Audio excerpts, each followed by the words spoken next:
Hi everyone, it's Vicky here and welcome back to another Mixed Media Tuesday. Today I'm working on the cover of my journal. This is my 6x6 watercolor paper journal.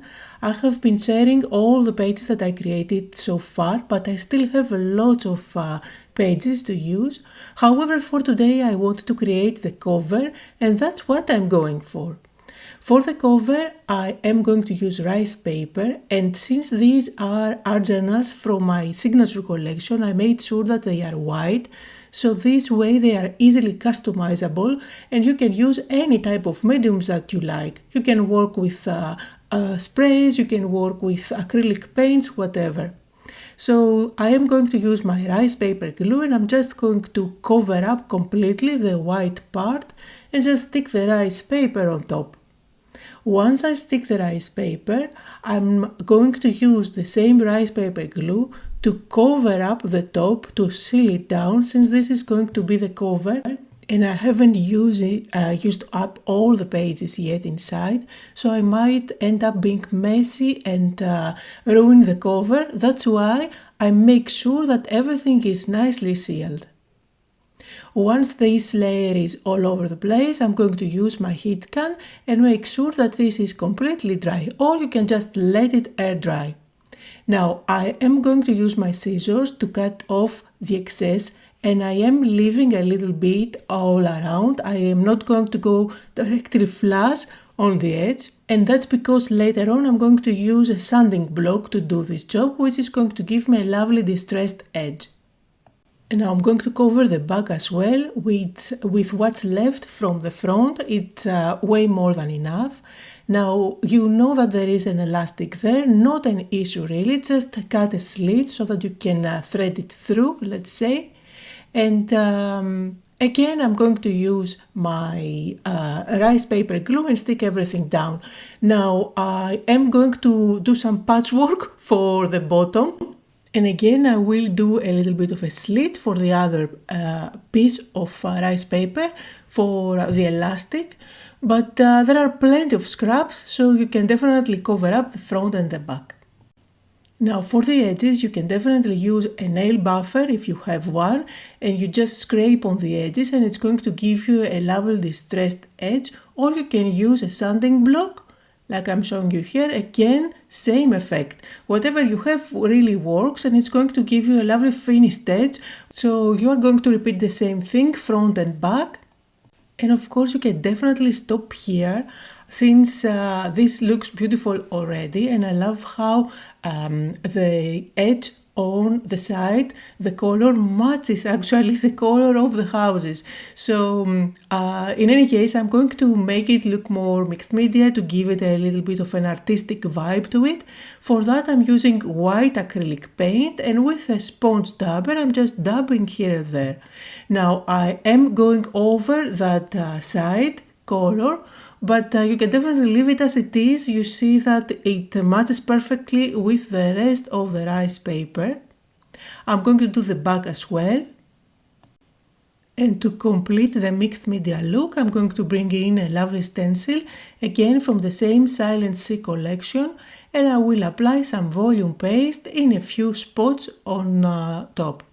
Now what I need to make sure here is that I don't end up sticking too many things and doing lots of dimensional things on top of my cover.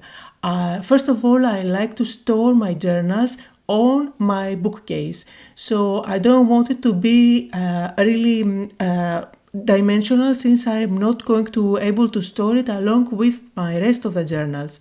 Then I don't want it to be too dimensional and bulky, because I still have lots of blank spaces, pages inside that I need to fill in. So it is really important for me to be able to open the book and work flat. Now another great idea to work flat on front of your cover but still decorate it is to use ribbons.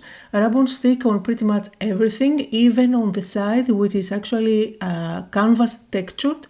I'm going to stick this design with the rope in between the spine and the rice paper. I'm just going to wrap it with my boring. And then you will see that I will get a beautiful transfer, just lovely. You can do the same thing on the back as well. There are plenty of designs that you can work with. I decided to leave it as it is because I want to keep those designs. They look so lovely for another project and I don't just want to waste them on the back. Now let's add the finishing touches. For that I'm going with die cuts. Now these are going to be the only dimensional elements that I'm going to stick on top. I'm going to create a little cluster.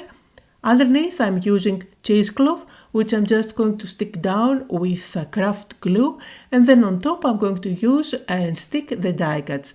Now this little cluster, however, is not going to add bulk on my front cover. It's not that dimensional, and I will show you from the side in a bit how it looks and how easy it is to open the journal completely flat. Now I want to do a little bit of dry brushing at some white areas here and there. The cluster, the elements on the clusters look too clean, so I just had to touch them with my brush there. And you can do that either with white acrylic paint. I just grabbed my volume paste because that's what I had on my crafting table at the moment. Now I'm also going to add some splatters because otherwise it wouldn't be my own journal. So for that I'm using white calligraphy ink. Again, you can just dilute white acrylic paint with water and do the same thing. And now here I'm trying to show you that the way that this is done, it's not going to bother you when you try to open up the book to work completely flat. So a little bit of bulk is completely fine on the front. Now I want to show you another fun thing that you can do on the top. You can go and use your crocodile or a hole punch. Now the crocodile is kind of difficult because it's very bulky, but still I can thread it through the spine here at the top to create a little hole. Now it's not easy to add, to set an eyelet there, but it is nice and thick, so it's not going to tear off if you thread things through it.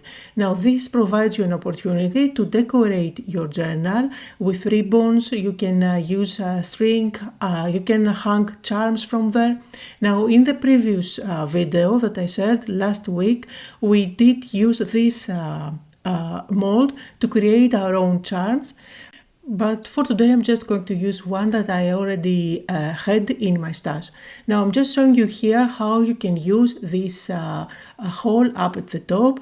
You can use jump rings if you like also, which I'm going to do, and then I'm going to use fabric from the same collection, and I'm going to create my very own ribbon. This ensures that the ribbon that I'm using matches the papers that I have used, and I'm just going to cut out 5 or 6, just cut out enough so that you make it look nice and fluffy on the side.